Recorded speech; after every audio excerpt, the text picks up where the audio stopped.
মন্ত্রণালয়ের একটি dynamic website আছে। সেই ওয়েবসাইটে আজকে সকাল পর্যন্ত 3.9 মিলিয়ন প্লাস রেজিস্টার্ড প্রতিবন্ধী আছে।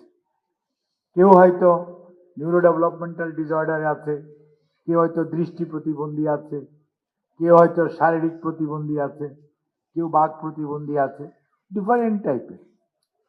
কাজে এইটা কিন্তু বাংলাদেশের পপুলেশন যদি 180 মিলিয়ন হয়, তার যদি 2% বলি আর 6% বলি, যেই পার্সেন্টেজ ওয়াইজ আমরা হিসাব করি না কেন, এটা বিরাট পপুলেশন।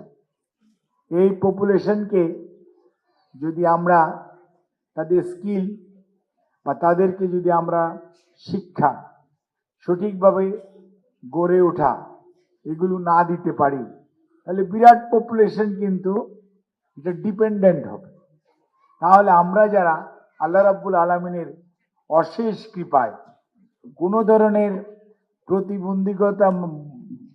প্রতিবন্ধী অবস্থার মধ্যে আমরা নেই, কথা বলতে পারছি, চোখে দেখছি, হেঁটে যেতে পারছি এবং আর্টিকুলেট করার ক্ষমতা আল্লাহ রাব্বুল আলামিন দিয়েছে।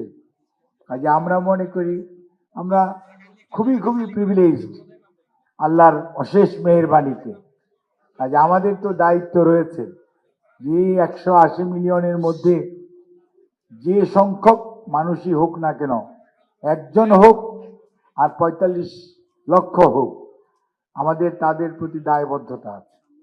এবং বর্তমান সরকার, বিশেষ করে আমাদের মাননীয় প্রধানমন্ত্রী জনাব তারেক রহমান, উনি একটি মানবিক বাংলাদেশ গড়ার জন্য যে দৃঢ় প্রত্যয় নির্বাচনের পূর্বে জনগণের কাছে উপস্থাপন করেছেন আমাদের নির্বাচনী ইশতেহারের মাধ্যমে, সেটার মধ্যে আমাদের যে সমস্ত কর্মসূচিকে আমরা প্রাধান্য দিয়েছেন উনি, তার মধ্যে বিশেষভাবে এই যে জনগোষ্ঠী যাদের প্রতি একটু সহানুভূতি, তাদেরকে একটু শিক্ষা এবং তাদেরকে বিশেষ ধরনের দক্ষতা অর্জনে যদি আমরা সহায়তা করি, তাহলে এই মানুষগুলোই হয়তো একজন চোখে দেখে না, কিন্তু তার হাত, তার ব্রেন অনেক বেশি কাজ করে।